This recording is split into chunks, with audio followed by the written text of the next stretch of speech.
샬롬 샬롬 샬롬 샬롬. 하나님 사랑합니다. 여러분 주 안에서 사랑합니다. 오늘 역대상 19장 말씀이죠. 6절에서 15절까지 우리 함께 교독했습니다. 멸망과 승리의 분기점. 곧 병거 32,000대와 마아가 왕과 그의 군대를 고용하였더니 그들이 와서 메드바 앞에 진침해 아몬 자손 그 모든 성부로부터 모여와서 싸우려 한지라. 다윗이 듣고 요압과 용사의 온 무리를 보냈더니 아몬 자손은 나가서 성문 앞에 진을 치고 도우러 온 여러 왕은 따로 들에 있더라. 요압이 앞뒤에 친 적진을 보고 이스라엘에서 뽑은 자 중에서 또 뽑아 아람 사람을 대하여 진을 치고 그 남은 무리는 그의 아우 아비새의 수하에 맡겨 아몬 자손을 대하여 진을 치게 하고 이르되 만일 아람 사람이 나보다 강하면 내가 나를 돕고 만일 암몬 자손이 너보다 강하면 내가 너를 도우리라. 이렇게 약속을 합니다. 너는 힘을 내라. 우리가 우리 백성과 우리 하나님의 성읍들을 위하여 힘을 내자.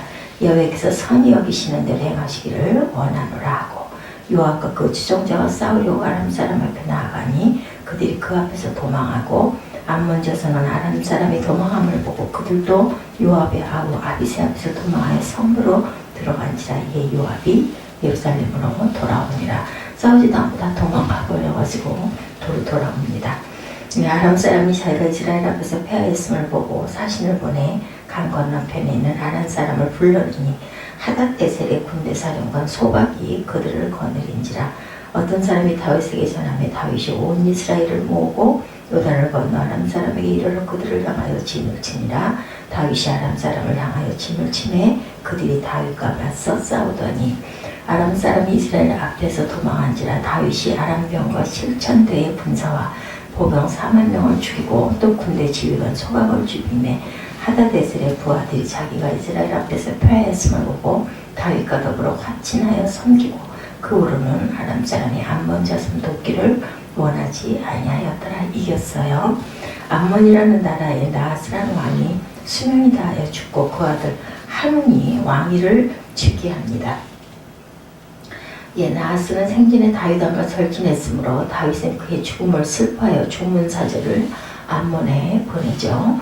암몬이라는 그런데 한운의 신하 중에 몇이 다윗의 사절단이 조문을 위함이 아니고 나라를 정탐하여 침공하기 위함이다. 이렇게 말을 하는 바람에 미련한 한운은 조문사절들이 수염을 자르고 옷을 중동 볼기까지 잘라서 망신을 주어서 되돌려 보내죠. 그들의 소식을 들은 다윗은 매우 섭섭해하며 그들의 수염을 잘려 돌아오기를 부끄러워한다는 것을 알고 수염이 자랄 때까지 여리고에 있다가 돌아오라 이렇게 편의를 봐주죠. 한우는 자신의 행동이 다윗의 분을 자극해서 침공에 올 것을 염려하여 앉아서 침공을 당하니 우리가 먼저 선수를 치자 이렇게 생각을 한 겁니다. 그래서 은 1,000달란트로 아람의 병거를 32,000승을 삭슬내어 빌립니다. 그들의 병거도 빌리죠. 그리고 자신의 군대와 함께 이스라엘을 침공하기 이르렀어요. 다윗은 요압이라는 군대 장관을 사령관으로 해서 그들의 침공을 막습니다. 요압은 신실한 하나님의 일꾼이었죠. 자신의 군대 중에 가장 용맹한 자들을 뽑아서 특공대를 조직해서 사람을 상대하고 자신의 동생 아비새에게 나머지 군대를 주어서 암몬을 상대하게 하면서 우리가 서로 약한 쪽을 도와서 싸우자 이렇게 전략을 세우고 선하신 하나님이 우리에게 은혜를 주실 것이다 이렇게 믿고 기도하고 나갑니다. 결국 이스라엘이 내숭을 거두고 암몬은 멸망을 하는 그런 사건이 오늘 본문입니다. 두 나라의 행동은 우리에게 귀한 교훈을 주죠. 멸망할 자와 승리할 자의 길을 우리들에게 명쾌하게 보여주고 있습니다.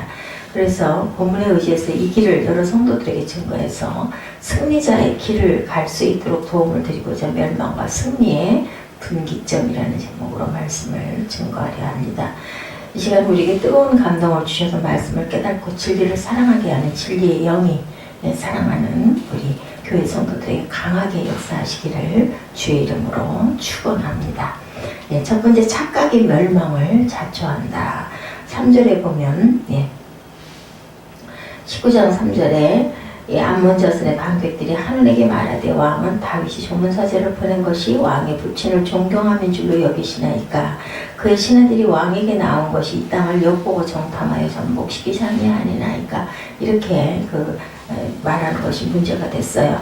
한우는 자신의 실수로 인해서 자격지심이 생겨 스스로 남을 침공하는 실수를 만들죠. 한우는 이 두 가지 착각으로 하나님이 함께 하시는 이스라엘을 침공하게 되고 그 결과 그는 스스로 멸망합니다.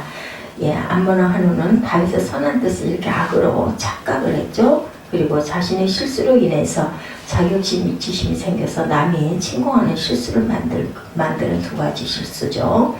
그래서 우리는 우리를 잘 돌아보는 자신을 착각함으로 멸망이 이루는 실수를 하지 말아야 되겠다. 우리는 자신의 실수는 작게 보이고 남의 실수는 크게 보이는 착각을 저지를 때가 많습니다. 그래서 예수님은 자신의 눈에 들보는 보지 못하고 형제 눈에 티끌은 보느냐 이런 말씀을 하시죠.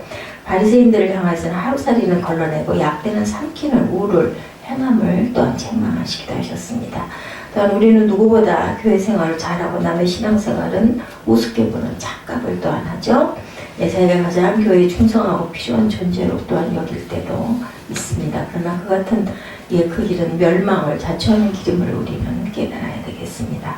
바울이 사울이었을 때 그런 하나님을 위하여 하나님의 독생자를 핍박하고 자녀들인 크리스찬들을 핍박했습니다. 그리고는 그는 하나님을 가장 기쁘시게 해드리는 줄 알았었죠. 열심히 특심이었습니다. 그러다가 그런 다메섹 도상에서 나는 내가 핍박하는 예수다 하는 음성을 듣고 자신의 잘못을 깨달아서 나는 죄인 중에 괴수입니다. 이런 고백을 하고 얘기합니다. 자, 오늘날 성도들 중에 주의 종을 핍박하고 멸시하면서도 하나님의 그 자녀인 형제들을 미워하면서도 그야 하나님이 자신에게 복을 주시기를 간구하는 성도들이 너무나 많죠. 착각은 멸망으로 통하는 지름길이라는 것을 잊지 말아야 되겠다. 우리 모두 깊은 영의 눈을 가지고 나 자신을 돌아보고 자신의 부족을 날마다 부끄러워하시고 회개하셔서 멸망의 길에서 벗어나고 축복의 길에서 사시는 저와 여러분 되시기를 주님의 이름으로 축복합니다. 그리고 세상을 상내는 자는 또한 멸망합니다. 첫 번째는 착각이 멸망을 자초하죠. 이렇게 조문하기 위해서는 조문객들을 암몬한 한웅은 자기의 부하들의 간암에 그만 귀를 기울이는 바람에 실수를 합니다. 그래서 다윗의 선한 뜻을 악으로 착각했고 자신의 실수로 인해서 자격지심이 생겨서 스스로 남을 침공하는 실수. 두 번째는 세상을 상내는 자는 멸망한다. 6절에 그렇게 나타나 있죠. 우리 19장 6절 잠깐 다시 봅니다. 암몬 자손 자기가 다윗에게 밉게 한 줄 안지라 한운과 암몬 자손은 더불어 은 1000달란트를 아람 나하라임과 아람 마아가와 소바이본의 병거와 마병을 상내서 삭슬 내가지고 이렇게 병거를 삭슬해서 침공을 했지만 결국은 멸망의 길로 들어가죠. 세상의 것들을 의지하고 그것을 상내어서 삭슬내다 빌리는 거죠. 가다가 나아가다가 멸망의 길로 들어갑니다. 다윗의 침공을 두려워해서 자신의 군대와 아람의 군대를 돈을 주고 빌리죠. 그리고 그것을 자신이 나를 보호해 줄 줄 그렇게 알았던 것. 세상의 것을 의지하는 자는 결국은 멸망을 의지한 것이다. 골리앗은 자신의 힘과 무기를 의지하다가 하나님을 의지하는 작은 소년 다윗에게 그만 죽습니다. 삼손은 자신의 힘을 믿고 살다가 하나님이 주신 나시린의 사명을 저버리고 우상의 나라 이방 여인 드릴라를 사랑해서 두 눈을 잃고 멸망을 자초하게 되죠. 아브라함과 롯은 똑같이 갈대아 우르에서 나와서 같이 동거하고 생활을 했어요. 그러나 아브라함은 하나님만을 의지하고 장막에 살고 세상을 다스리며 살았지만 롯은 그렇지가 못했죠. 그렇기 때문에 아브라함은 하나님과 두 명의 천사를 대접함에 있어 우리들에게 많은 교훈을 줍니다.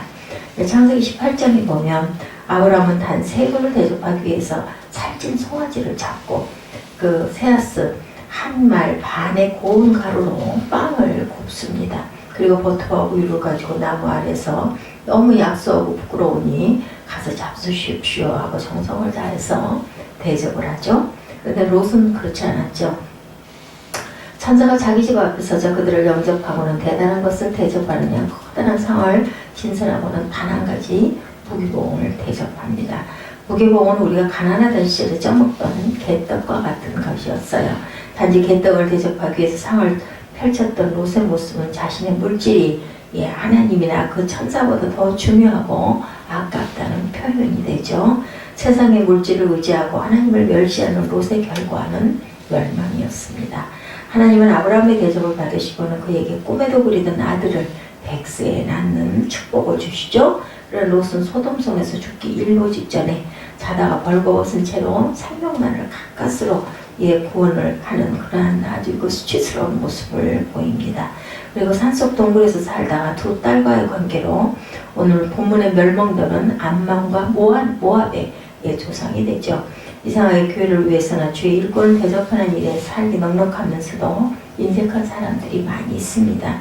어느 시골의 양계장을 경영하는 집사님이 한 분 계셨어요. 근데 그 교회 목사님은 그분에게 닭 한 마리를 대접받아 본 적이 없다고 그래요.